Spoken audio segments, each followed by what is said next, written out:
Order! Order! You are an incorrigible delinquent at times. Behave yourself, man!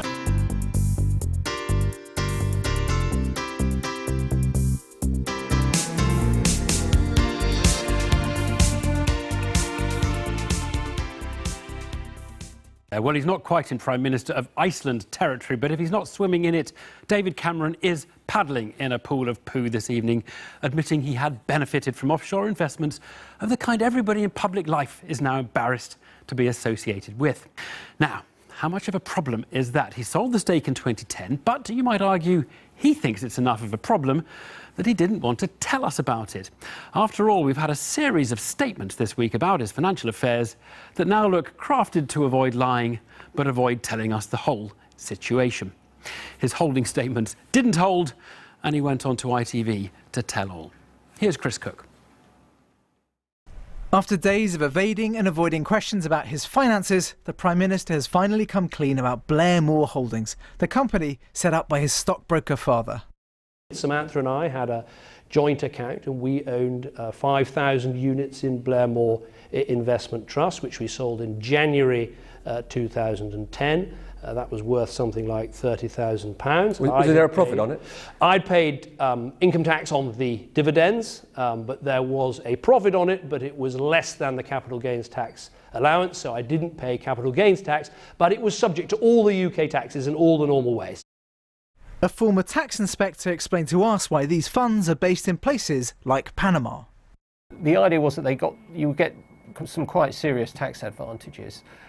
People could invest in a fund in somewhere like Panama, and when that fund earned income, they wouldn't be taxed on it. So the income would just roll up offshore for as long as they wanted, and they would only be taxable when they took the money out, either as dividends or by selling their shares, in which case there would be capital gains tax. A major problem for the Prime Minister is how the information emerged. On Monday, the Prime Minister's spokesperson said that where his money was invested was a private matter. On Tuesday, this was Mr Cameron's reply to a Sky News question on whether he had previously invested in Blairmore. I own no shares. I have a salary as Prime Minister and I have some savings which I get some interest from, and I have a house which we used to live in, which we now let out while we're living in Downing Street, and that's all I have. I have no shares, no offshore trusts, no offshore funds, nothing like that. A statement issued later on Tuesday said the Prime Minister, his wife and their children do not benefit from any offshore funds. Yesterday, Downing Street clarified further there are no offshore funds or trusts which the Prime Minister, Mrs Cameron or their children will benefit from in future. And that leads us to today. Now, this is obviously not good for the Prime Minister. First of all, he eschewed several opportunities to come clean about this issue, and he chose not to take them. So today he looks a bit slippery. Secondly, and this is less important because we do know this already, it does reaffirm just how privileged his background was. It brings up the amounts of money his family has. It brings up the job his father had. And the name of the fund itself, Blairmore, is actually a testament to the grandness of the Cameron family. Blairmore is actually named after the Camerons' long-sold historic home here in Aberdeenshire, and now a Christian retreat. Today, above all, Mr Cameron was keen to defend his late father's reputation. I think a lot of the criticisms are based on a fundamental misconception, which is that Blairmore Investment, a unit trust, was set up with the idea of avoiding tax. It wasn't. It was set up after exchange controls went so that people who wanted to invest in dollar-denominated shares and companies could do so. I'm not quite clear why he said that this fund was set up so that investors could put money into non-sterling assets. I'm not quite clear why they needed to go to Panama to do that. They could have done that in London. One thing in particular raises some suspicion, and that's why Blairmore is constituted as a company with bearer shares, because those shares don't require the owners to identify themselves. So it becomes far more difficult for tax authorities to trace who has taken the income from those companies. The Inland Revenue was once relaxed about funds like Blairmore. Ministers wanted people like Mr Cameron's father to do what he did. But one person's efficient investing is another's tax avoidance. Chris Cook there. Well, joining us now from his West Bromwich constituency is Labour's Deputy Leader, Tom Watson. A very good evening to you. How outraged are you tonight, Mr Watson? Well, I'm confused, really. We've had a series of answers from the Prime Minister that just seem to lead to more questions. And what I think people will expect him to do tonight is be very clear about what other investments and vehicles he's had as an MP. You know, there was a relative confidence that his financial affairs were in good order until he had that admittance dragged out of him earlier this evening. And I think now people need to know, what other shares did he have in Blairmore? Did he dispose of any other shareholdings in advance of 2010? Has he used any other vehicles as a way of generating income, and any offshore accounts that we don't know about yet? Can I be clear? Are you accusing... You think he was doing this to avoid tax, or do you think he in any way evaded tax, or do you think... I mean, what exactly is the offence that he has committed here? Well, I don't know the Prime Minister's full circumstances. None of us do yet. We've been getting these incremental admittances that he had an investment in an offshore vehicle that most people think is used to avoid paying tax. Now, that's fine if you're a normal investor. We might not agree with it, but it's fine. But when you're the Prime Minister, the most powerful man in the land, right, responsible for framing tax reform and clamping down on tax avoidance, and you've made speeches that you're in favour of transparency, heralding a new age and sunlight being the best disinfectant, and naming high-profile individuals who use vehicles like this and describing them as morally wrong, for you then to admit that you've had similar style investments, I think it lends you to the accusation of being a hypocrite. Well, he wasn't also, Prime Minister. People will be losing confidence. He wasn't Prime Minister. He sold them before he became Prime Minister, didn't he? And is it impossible as a human being to say, well, look, I've done this, I'm a poacher turned gamekeeper. I think, frankly, it's better if people like me don't do this, and then I become Prime Minister and I try and stop it. I mean, what is wrong with that?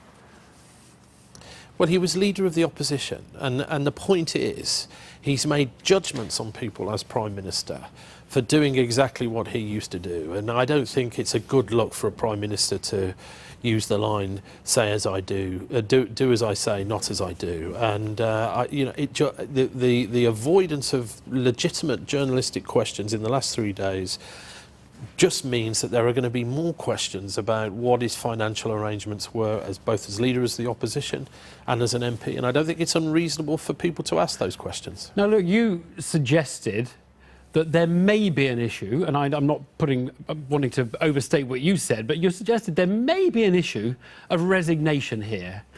Seriously? He's No, invested in a a tax efficient, an extremely tax efficient offshore fund. Is that seriously something a Prime Minister thinks about resignation over? I've not suggested that, Evan. I don't know the facts of the Prime Minister's financial arrangements to be able to draw that. I was asked in another interview if it was a resignation issue. I said it may be, but we don't have the facts. And what I think we need to do tonight and tomorrow, when we've absorbed this interview that he did very late in the day today to a single broadcaster, is, you know, what other questions does that rather evasive 3 days of answers give us? And I think we certainly need to know what other investments David Cameron had when he was leader of the opposition, lecturing the country on tax reform. Aren't you coming to the conclusion that really anyone in very senior office, like indeed the candidates for Mayor of London, basically have to open up their tax returns and tell us everything? Because you're really saying you're not accepting anything he says on trust. He just has to keep telling us until we've got every last penny in his bank account. Well, I think I need to be careful about this because, look, he said tonight that he thinks he's going to get to a position where he could publish his tax return. But, of course, his tax return won't show what investment vehicles he had. And the difficulty for the Prime Minister is this is the particular vehicle that most people think is used to avoid paying tax.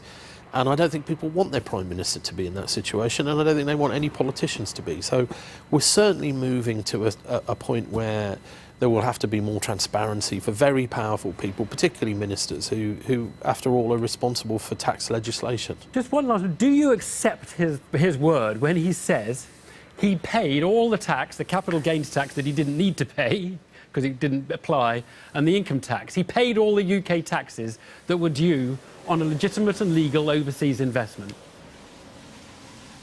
Well, I certainly hope he wasn't lying to the British people. Right. I mean, he certainly wasn't answering all the questions that journalists were asking on their behalf. But, you know, the point is it's taken 3 days to get this point. Had he just given a straight answer 3 days ago, I think he would be in a much better position this evening. As it happens, he's now aroused all our curiosity, and it makes you think, well, if he's had to admit this tonight, what other shareholdings may he have had? And I think he needs to clean that up tomorrow. Tom Watson, thank you very much indeed. Well, here in the studio with us is Toby Young, Associate Editor of The Spectator. Can we start on the cover-up rather than the crime, using old words, not assuming there is any crime? Isn't that the problem for David Cameron? He has really obfuscated over this for several days and then suddenly basically has had to admit it. Well, I think insofar as there is some political damage, it's because he didn't make a full disclosure about exactly how he'd benefited from his father's investments and offshore fund on day one. So he's created the impression that he has something to hide. But now that he has come out and made what looks very much like a full disclosure and is about to publish his tax return, it turns out he had nothing to hide in the first place. So, and I can see why Labour are trying to do their best to make as much capital out of this as they can and make it look like he actually has been engaged in an attempt to cover something up. But now that we have the full facts before us, which it looks like we do, we may not, but it looks like we do, it doesn't seem as though he was actually covering anything up. I used the word crime metaphorically. You don't think there's any crime here? You don't think there's any problem here of being leader of the opposition? He was not Prime Minister. He clearly did it, actually, just before the election that made him Prime Minister. There's no problem. Leader of the opposition, investments in an offshore fund that had bearer shares, which everyone knows are not the best and most sort of upright way of issuing documentary support for your holdings. I mean, a smell of any kind. Well, I'm not a tax lawyer, so I don't know exactly why Ian Cameron set up the fund in Panama, but the Prime Minister... It was supremely tax efficient. I mean, the Prime Minister said this evening that it wasn't a tax avoidance vehicle.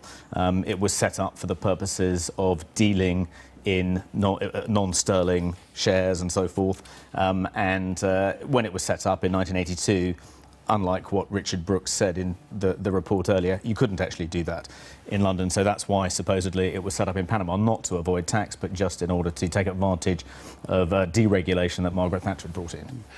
Do you think the Prime Minister is going to have to release more now? I mean, Tom Watson's said basically every statement begets the next statement, doesn't it? Because it raises the next question. Has this one... You said this is the full and final. I think, was that your word? This is like... That's it, he now has told us it all. Well, but Tom Watson had a huge list of more questions. I mean, where does this end, do you think? Well, he started out by saying he wasn't benefiting in the present, and then he said, I'm not going to benefit in the future. And it doesn't look like he has any more shares in Blairmore. He sold his entire shareholding in 2010, and now he's acknowledged that, yes, he did benefit. He did make a few £1,000s from selling Blairmore shares in 2010. But that looks like the extent of the way in which he has benefited from his father's fund. When we look now at our nation and our relationship with public and politicians, tax avoidance, it's quite high up there, isn't it, in the kind of ranking of sins? I mean, between, say, having an affair and investing in a supremely tax-efficient vehicle for your investments, I'd have to say the public would probably, at this point, the average politician would probably say, I'd rather be caught having an affair than caught investing in an offshore fund. Certainly, the public dislike revelations that politicians are engaging in tax avoidance, and it confirms their generally poor view of politicians. But I think it's not a party political issue. The Labour Party benefits from donations from trade unions that engage in tax avoidance. The largest single donor to the Labour Party at the time of the last election was PricewaterhouseCoopers, who Margaret Hodge, herself a tax avoider, said had been engaged in tax avoidance on an industrial scale.